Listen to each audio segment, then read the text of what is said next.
Hola, ¿qué tal? Soy el doctor Jorge Martínez. Les quiero dar la bienvenida al inicio de nuestro curso de microbiota 2024. Tendremos 12 módulos en los cuales trataremos de compartir información actualizada con respecto a este tema tan interesante. Para el día de hoy, iniciaremos con el módulo número 1 con el tema probióticos en diarrea aguda. Como dijimos, el módulo de hoy es acerca de probióticos en diarrea aguda. Este es un tema muy importante ya que a lo largo de los últimos años ha habido cierta controversia con respecto a este tema. Esta es la agenda que desarrollaremos el día de hoy. Primero, hablaremos acerca de la historia de los probióticos. Seguiremos después con el tema cortamente sobre eubiosis y disbiosis. Diremos qué son los probióticos. Haremos una revisión de las guías y por último, revisaremos un poco de evidencia científica de este tema. Vamos a empezar con la historia de los probióticos. Es interesante cómo se ha notado en varias fuentes médicas y populares que han indicado que el primer uso de probióticos en la historia de la humanidad se remonta al año 2000 antes de Cristo. Esto cuando el hombre descubrió por primera vez cómo conservar la leche durante periodos más prolongados. Y es que la gente ha utilizado los productos fermentados para recuperarse de determinadas enfermedades por dos razones principales. Número uno, porque son muy nutritivos. Y número dos, porque contienen una serie de microorganismos vivos que son capaces de combatir, determinadas infecciones. Ya nuestros antepasados utilizaban las levaduras en la producción de bebidas mucho antes del año 2000 antes de Cristo. Por ejemplo, en los restos del antiguo Egipto se puede ver que los productos lácteos fermentados, lo que ellos llamaban laban rayat y laban keet, que todavía son comunes en el actual Oriente Medio, se utilizaban en el año 3500 antes de Cristo. Gracias a sofisticadas técnicas contemporáneas de arqueología molecular, se ha podido rastrear su origen hasta hace casi 10.000 años. Y es que a lo largo de la historia de la humanidad, mediante un sistema de prueba y error y una cuidadosa observación, diferentes culturas comenzaron a producir bebidas fermentadas. La gente conocía muy bien que dejar frutas y granos en recipientes tapados durante mucho tiempo producía vino y cerveza, pero nadie entendía completamente por qué es que esta receta les funcionaba. Este proceso recibió el nombre de fermentación, que es de la palabra latina fervere, que significa hervir. El nombre surgió precisamente de la observación de que una mezcla de uvas trituradas y guardadas en grandes recipientes producían burbujas, como si éstas estuvieran hirviendo.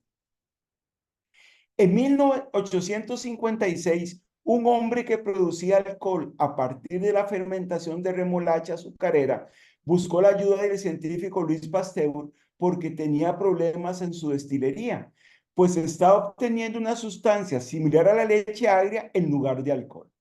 Pasteur analizó el contenido químico de esta sustancia ácida y descubrió que contenía una cantidad sustancial de ácido láctico. Cuando él comparó al microscopio los sedimentos de diferentes recipientes, notó que se veían cantidades grandes de levadura en las muestras de los recipientes que han producido la fermentación alcohólica, en tanto que en los recipientes contaminados, los que contenían ácido láctico, observó células mucho más pequeñas que la levadura. Este hallazgo de Pasteur demostró que hay dos tipos de fermentación, la alcohólica y la láctica. La fermentación alcohólica se produce mediante la acción de las levaduras, en tanto que la fermentación láctica mediante la acción de bacterias. A partir de análisis de los hallazgos en la ciudad de Jiahu, ubicada en la parte suroeste de la República China, los arqueólogos informaron que se utilizaban microorganismos en la producción de bebidas fermentadas incluso en el año 7000 antes de Cristo. Trabajando en uno de los primeros ejemplos de vasija, ellos descubrieron que la primera cerveza se preparaba a partir de arroz, miel y frutas, con una levadura que era utilizada para la fermentación. Y en la Biblia también se menciona, por ejemplo, en Génesis capítulo 9, verso 20 y 21 se dice, después comenzó Noé a labrar la tierra y plantó una viña y bebió del vino y se embriagó y estaba descubierto en medio de su tienda. Pues resulta que muchos hallazgos arqueológicos confirman justamente este pasaje relatado en la Biblia. También se ha observado que alimentos funcionales se ha documentado a menudo en inscripciones sagradas, creencias y prácticas diarias de diversas religiones. Por ejemplo, la Sagrada Escritura del hinduismo se refiere a la importancia de los productos lácteos fermentados para la salud en la vida diaria. Plinio el Viejo, que es un historiador, pues básicamente un científico, podríamos decir, que vivió entre el año 23 y 79 después de Cristo, él describió lo siguiente en uno de sus tratados. Dice, los bárbaros sabían espesar la leche hasta convertirla en una sustancia con una acidez agradable y trataron muchas enfermedades. Y es que la leche agria se ha utilizado para el tratamiento de la diarrea y el tratamiento del flujo vaginal en la región paleártica durante miles de años. El rey francés Francisco I padecía de una grave enfermedad gastrointestinal que los médicos más famosos de su país, de su tiempo, no habían podido curar. Su madre desesperada pidió a Suleimán el Magnífico que enviara un médico para su tratamiento. Resulta que este envió a un médico en un barco judío, a un médico judío en un barco junto con cabras a París. El médico judío otomano primero preparó yogur ordeñando sus cabras y luego añadió algunas sustancias desconocidas al yogur en estricto secreto según una fórmula milagrosa. Esta fórmula especial de yogur fue llamada la leche de la vida eterna por Francisco I, ya que a través de consumir esta leche, pues él logró sanar de sus enfermedades y sus síntomas digestivos. Resulta que el microscopio óptico fue diseñado por primera vez por Anton van Leeuwenhoek y luego fue mejorado por Robert Hooke.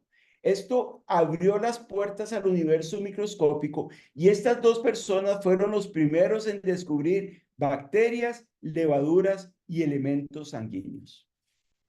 Resulta que las bacterias productoras de ácido láctico fueron descubiertas por primera vez, como dijimos, por Pasteur en 1857.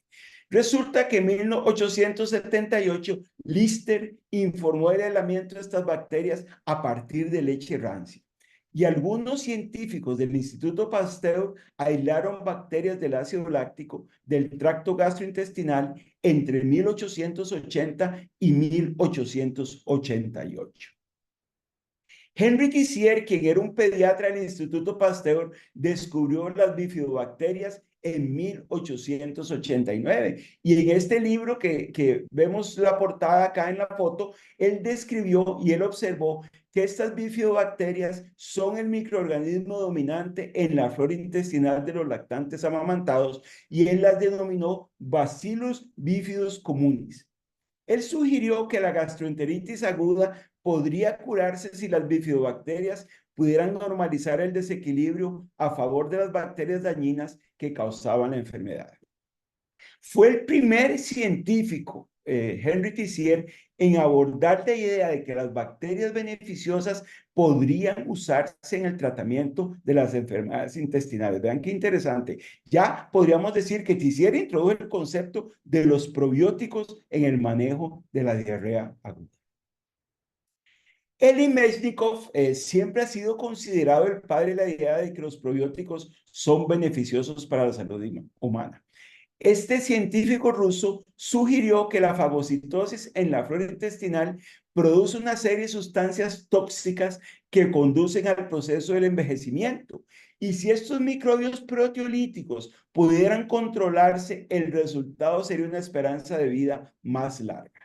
Él pensaba que las bacterias del ácido láctico en los productos lácteos podrían reducir el pH en el colon al descomponer la lactosa y de esta manera inhibirían el crecimiento de las bacterias proteolíticas. La evidencia de esta hipótesis fue el hecho de que los aldeanos de la zona montañosa de Bulgaria, que consumían una gran cantidad de productos lácteos fermentados, vivían más que la población general.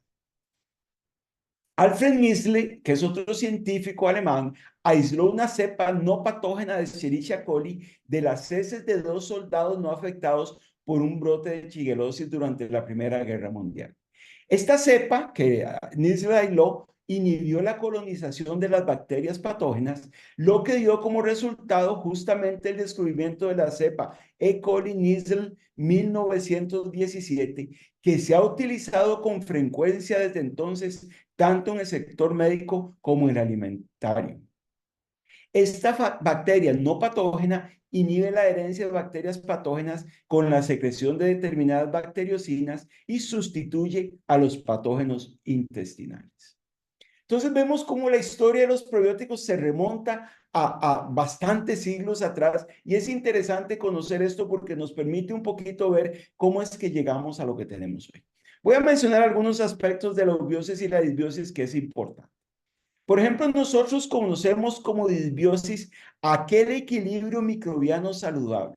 Es el estado en el cual los microorganismos que habitan en nuestro cuerpo están en armonía y desempeñan funciones beneficiosas para nuestra salud. Otro concepto muy importante es el concepto de diversidad bacteriana. Esto se refiere a la variedad de especies y cepas bacterianas presentes en un determinado ecosistema o muestra. Cada especie bacteriana tiene características y funciones únicas, lo que contribuye a la diversidad global de la microbiota o comunidad bacteriana. Y esta diversidad bacteriana es importantísimo. Muchas veces más que la cantidad de bacterias, lo más importante es la diversidad bacteriana a nivel intestinal. Cuando la diversidad microbiana se altera, se pierde la homeostasis y esto nos lleva a tener enfermedad, en tanto que cuando está en homeostasis se previenen las enfermedades. El otro término es el de disbiosis, que se refiere a un cambio en la configuración estructural y o funcional de la microbiota que va a producir una desorganización en la homeostasis entre el huésped y la comunidad bacteriana que alberga.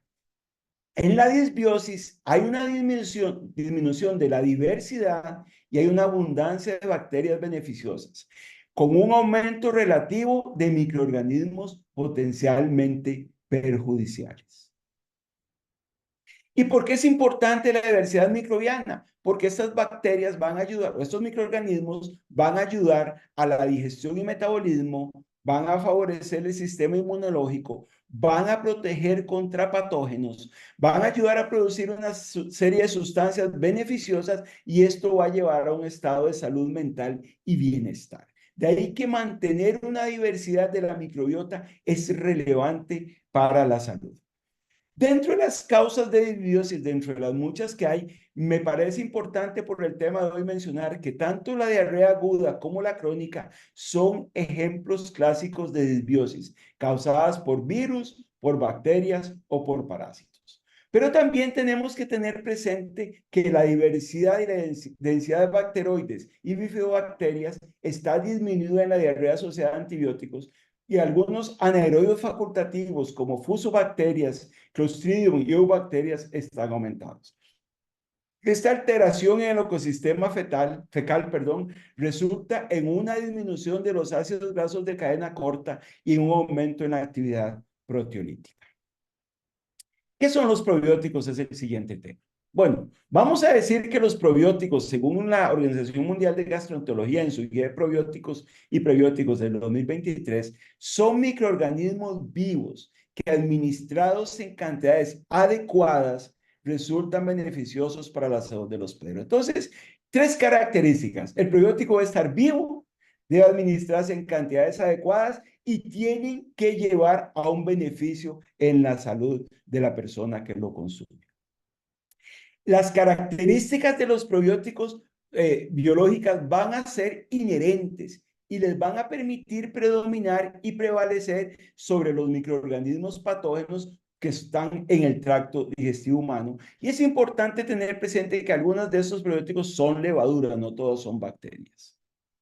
Entonces, según las diferentes organizaciones, ¿qué es y qué no es un probiótico? Un probiótico se va a identificar por su género, por su especie y un código de cepa de colección. Se debe caracterizar experimentalmente su mecanismo de acción. También se debe verificar la ausencia de resistencias transmisibles a antibióticos, y esto es muy importante. La otra cosa es que nosotros debemos recomendar un probiótico vinculado a cepa específica con sus efectos concretos en estudios clínicos en humanos. Y de igual manera, la dosis efectiva va a depender de la cepa y el producto. Entonces, cada vez que recetemos un probiótico, por ejemplo, para el manejo de diarrea aguda, nosotros tenemos que tener muy presente todas estas cosas que nos dan las diferentes guías internacionales de qué es y no es un probiótico.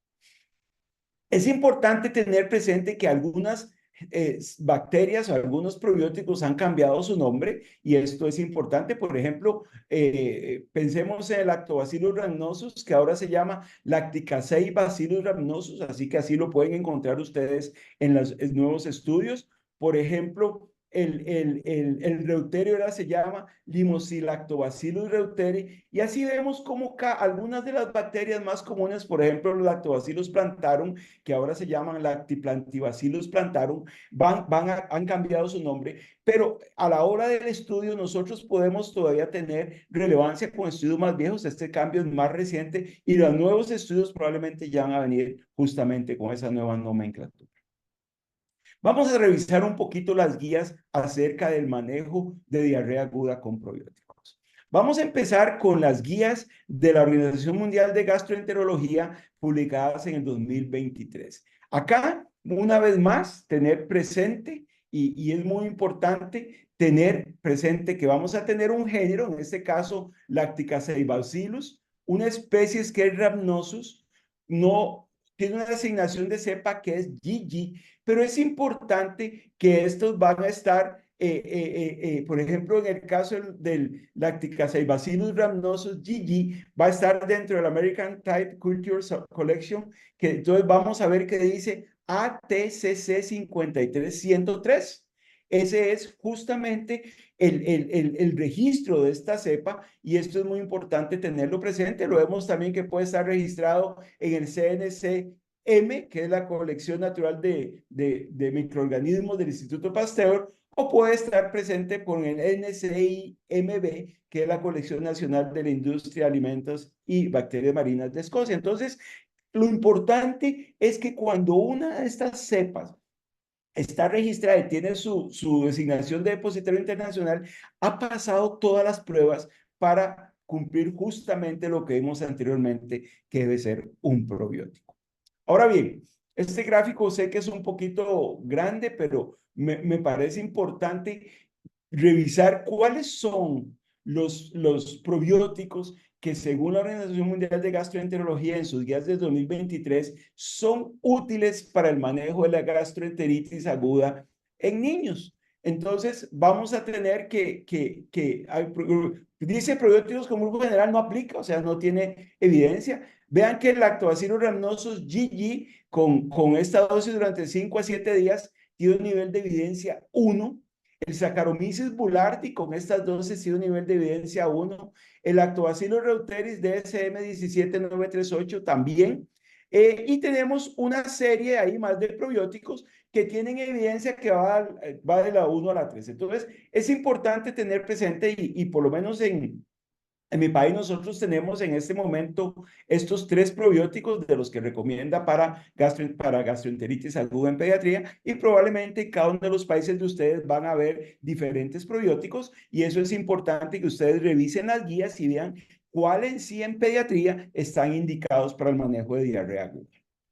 Cuando nosotros tomamos lo que es prevención de diarrea aguda, aunque no es exactamente el tema que hablamos hoy, es importante tener presente que ellos recomiendan Saccharomyces boulardii y Lactobacillus rhamnosus GG con un nivel de evidencia 1 y algunas multiespecies, ¿verdad? Que acá tenemos la formulación que lo recomiendan con un nivel de evidencia 3. En adultos, perdón, en diarrea por Clostridium difficile sí es claro que, bueno, Saccharomyces boulardii es el que tiene la mejor evidencia y Lactobacillus rhamnosus con una evidencia nivel 3, pero son los dos que se recomienda en el manejo de la prevención de diarrea por clostridium difficile en estas pacientes.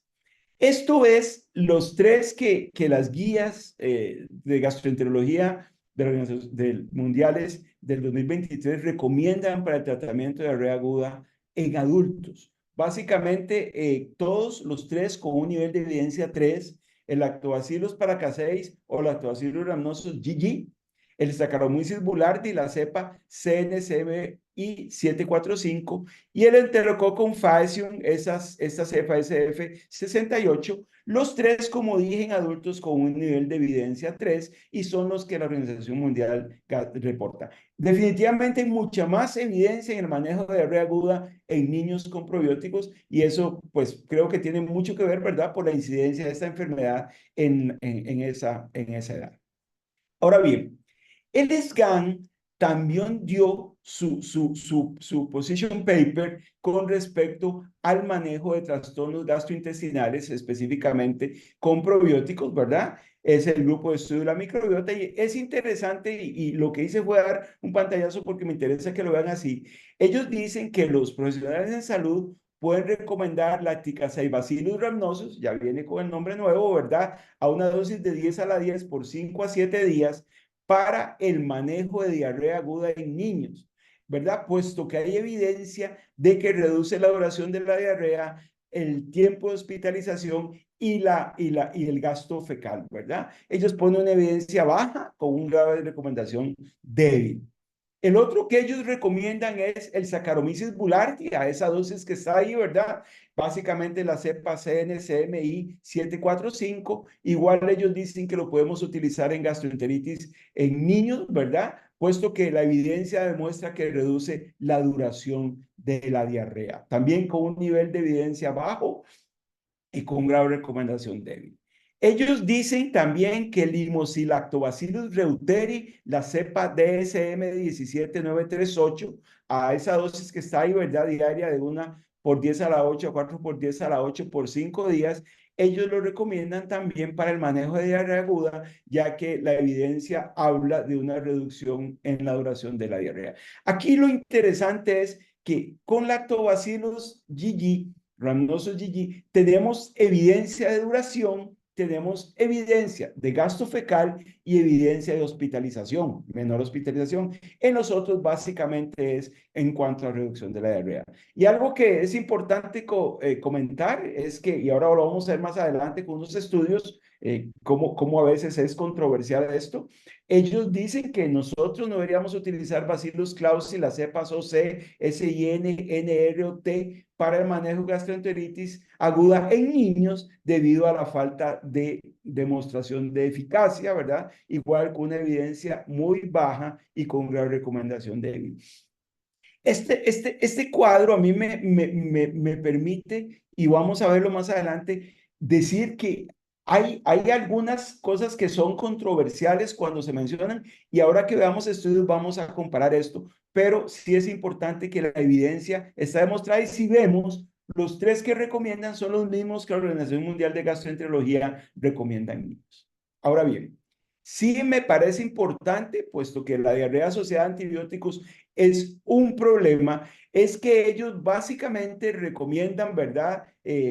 Pues debido al riesgo que existe de diarrea, ¿verdad? De la edad y muchas veces hospitalizar a los pacientes, ellos recomiendan dosis altas de Saccharomyces boulardii y Lactobacillus rhamnosus GG que deben iniciarse simultáneamente con el tratamiento antibiótico para prevenir la diarrea asociada a antibióticos, tanto en niños ambulatorios como en niños hospitalizados con un nivel de evidencia moderada, o sea que hay evidencia importante de que utilizar alguno de estos dos probióticos en la prevención de diarrea asociada a antibióticos es bajo. Y vamos a hacer una revisión rápida sobre lo que tenemos de evidencia científica en el caso de los probióticos. Ayer me di a la tarea de, bueno, el 1 de junio de poner en el PubMed probióticos en diarrea aguda y básicamente encontramos 638 resultados, pero sí es interesante ver como de 1995 hacia este año, la cantidad de artículos o de publicaciones es alta, ¿verdad? Vean, para el 2024, estamos a mediados del año y ya prácticamente está a la mitad del año más alto que fue el 2022. Entonces, ese es un tema del cual se sigue constantemente evolucionando. Básicamente, podríamos decir que los probióticos reducen de la duración de la diarrea aguda en estos diferentes metaanálisis de 17 a 25 horas. Esto va a depender de lo que usted revise. Eso es básicamente lo que se ha visto en reducción de diarrea aguda, de 17 a 25 horas con el uso de probióticos. Esta es una publicación sobre cuál es la comparación, ¿verdad? Desde el punto de vista de reducción de diarreas de probióticos en general. Acá nosotros tenemos en la imagen de la izquierda cómo definitivamente hay evidencia de que la utilización de probióticos va a mejorar la diarrea, ¿verdad? Básicamente en lo que es la frecuencia de diarrea al día 2. Y acá tenemos diferentes probióticos, ¿verdad? El GG, el Mular, Saccharomyces boulardii y el Enterococcus, donde vemos que hay una disminución también en la diarrea durando más de 4 días. Entonces, esta es evidencia de hace varios años, pero que es evidencia digna de tomar en cuenta. Si nosotros vemos específicamente algunos de los probióticos, vamos a ver este metaanálisis de que básicamente lo que habla es los efectos del Lactobacillus rhamnosus GG en la suplementación para prevenir diarrea en niños y en personal de salud. Es una publicación de la doctora Zayesca. Ella revisó 3 estudios clínicos con 1092 sujetos estudiados. Ellos encontraron que hay una disminución de forma significativa de la incidencia de diarrea en niños con un riesgo relativo del 0.37 y una reducción significativa de gastroenteritis sintomáticas por rotavirus con riesgo relativo del 0.49 cuando se asocia el Lactobacillus rhamnosus GG en personas en contacto con otros pacientes con diarrea. Este otro metaanálisis, básicamente lo que ellos vieron es cuál es el efecto del Lactobacillus GG para el tratamiento de diarrea aguda en niños. Es también la publicación de la doctora Zayesca del 2011. Ellos revisaron 15 estudios clínicos. La cantidad de personas estudiadas fueron 2.963 y ellos encontraron que hay una disminución significativa, donde vemos el total, de la duración de la diarrea en los niños cuando se tratan con lactobacillus GG. Este es un estudio también de 155 niños de 6 meses a 6 años durante 5 días, ¿verdad? La evolución. La variable fue ver la efectividad del EGG en la reducción de la duración de la diarrea infecciosa en centros de atención pediátrica primaria. Resultados en pacientes con síntomas a más de 2 días de duración. Y ellos vieron que comparado con placebo, el tiempo hasta normalidad de las heces fue de menos 30% versus placebo a las 24 horas y hubo con una P significativa y un número de posiciones menos del 50% comparado con placebo. Ellos concluyeron en esta publicación que el Lactobacillus GG reduce la duración de la diarrea aguda en niños que presentan síntomas durante más de 2 días.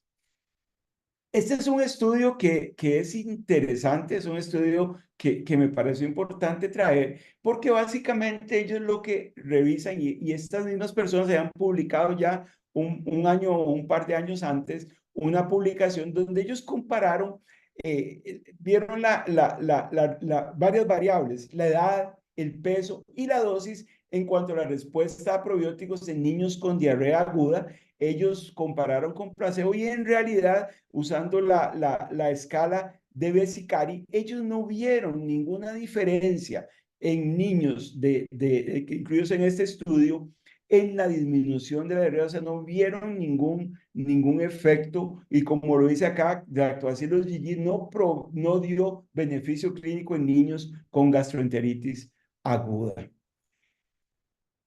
Ellos también utilizaron pues este gráfico, esta es otra publicación donde tomaron niños de 3 a 48 meses con gastroenteritis aguda y ellos una vez más reportaron una falta de efecto de los probióticos que no se va a ver afectado. Cuando salieron las primeras publicaciones se habló de que podía ser la duración de los síntomas cuando se inició, la frecuencia de los episodios, etcétera. Sin embargo, ellos, en un estudio bastante amplio, yo solamente puse esta gráfica para ilustrar, ellos no encontraron ninguna diferencia, o sea que ninguno de estos factores explicaba el no beneficio de lactobacillus GG en el manejo de la diarrea, y esto pues es importante. Hay varias publicaciones, sobre todo norteamericanas, en ese sentido, aunque a nivel europeo se sigue publicando y se sigue viendo el beneficio específicamente de lactobacillus GG en el manejo de diarrea aguda.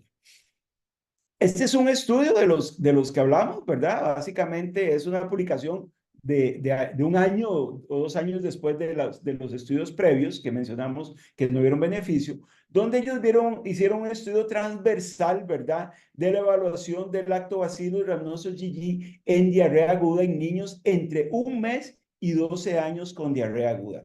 Ellos vieron, dentro de los 1900 que completaron el seguimiento, donde la mejoría de la diarrea después del tratamiento tuvieron PES estadísticamente significativas desde el punto de vista de número de incidencia de posiciones, así como la escala de Bristol en los niños que utilizaron lactobacillus rhamnosus GG en el manejo de esa diarrea. Vemos como en un número bastante alto de pacientes es claro con la PEP altamente significativa que hubo una mejoría en estos pacientes. Entonces ellos concluyen que la suplementación con el LGG puede ser un tratamiento adyuvante beneficioso para reducir la gravedad y la duración de los episodios diarreicos agudos en niños. Este estudio, que me parece interesante, es un estudio pues relativamente reciente y es lo que hablamos un poquito de las controversias. Es un estudio que comparó, realizado en Argentina, que comparó la eficacia de Saccharomyces boulardii, la cepa CNCMI 745 versus el Bacillus clausis multicepa que mencionamos anteriormente. Entonces es un estudio, un ensayo aleatorio paralelo de 2 brazos que reclutó niños de 6 meses a 5 años con diarrea aguda leve a moderada de 8 centros en Argentina. Ellos inscribieron 317 niños y en forma ciega se les aleatorizó para recibir durante 5 días, ya sea Saccharomyces boulardii o Bacillus clausi, con un número muy similar de pacientes. Y se les dio un seguimiento durante 7 días después del tratamiento con probióticos. Ellos buscaron como resultado primario la duración de la diarrea definida como el tiempo desde la primera inscripción, desde la inscripción hasta la última deposición blanda, seguido del periodo de 24 horas con mejora en la consistencia de las heces. También hubo resultados secundarios que incluyeron la frecuencia de las deposiciones blandas por día, la gravedad de la diarrea, el número de personas que no informaron diarrea al día 6, el tiempo hasta la primera deposición formada, la recurrencia de la diarrea al final del estudio, que fue el día 12, y los resultados de seguridad. Ellos básicamente vieron en el grupo por intención a tratar que hubo una diferencia, ¿verdad?, en las horas entre el grupo que utilizó Saccharomyces boulardii versus el que utilizó Bacillus clausi, de una forma significativa, tanto en el grupo por intención de tratar como el grupo por protocolo. Y ellos compararon la probabilidad de diarrea por horas y ahí de igual manera vieron que en el grupo de Saccharomyces boulardii comparado con Bacillus clausi hubo una menor duración por horas de la diarrea. Esto es interesante, se prueban 2 probióticos que son muy utilizados y vemos los resultados. Este es un estudio del 2018 donde básicamente ellos vieron la efectividad de Bacillus clausi en la duración media de la diarrea. Y en esta publicación del doctor Guarino del 2018, ellos vieron que tanto desde el punto de vista de la duración media de diarrea como de la frecuencia media de posiciones, pues una diferencia. Hay una duración, hay un efecto sobre la duración media, pero no en la frecuencia de deposiciones cuando se utiliza Bacillus clausi en el manejo de la diarrea. Estos estudios me parece importante compararlos y presentarlos porque vemos cómo pues, la literatura tiene algunas controversias y va a depender mucho de la metodología del estudio, de los casos, etcétera, y muchas veces incluso del país en el que se realicen, cuál va a ser la respuesta. Pero en general nosotros podríamos decir que hay evidencia clara de que los probióticos son útiles en el manejo de diarrea aguda. Y esta es la diferencia media, ¿verdad? Donde vemos la duración de hospitalización en este mismo estudio con Bacillus clausi, donde favorece justamente a la utilización del probiótico, o sea, hay menos estancia hospitalaria. Para terminar, y mensajes que me parece importante que lleven a casa, es claro que desde inicios de la humanidad se han utilizado compuestos microbianos para la salud. Tener presente, y es muy importante, que la diarrea aguda es causa de disbiosis. No importa si es viral, no importa si es parasitaria, no importa si es bacteriana. Este concepto, el 3, que me parece importante recalcar, que los probióticos son organismos vivos que dados en dosis adecuadas tienen un efecto beneficioso para la salud. Es claro que diferentes organizaciones científicas avalan el uso de probióticos específicos en el manejo de la diarrea aguda. Y como último punto, hay evidencia de la utilidad de los probióticos en el manejo de la enfermedad diarreica y lo vimos con algunos estudios y si revisan, hay más estudios de que definitivamente los probióticos tienen su papel en el manejo de la diarrea aguda. Muchas gracias por acompañarnos y espero que la información que compartimos el día de hoy sea útil para usted y su práctica clínica y los invito a seguir este curso de microbiota 2024 que hemos preparado con mucho cariño, con mucho deseo de compartir información para todos ustedes. Muchas gracias.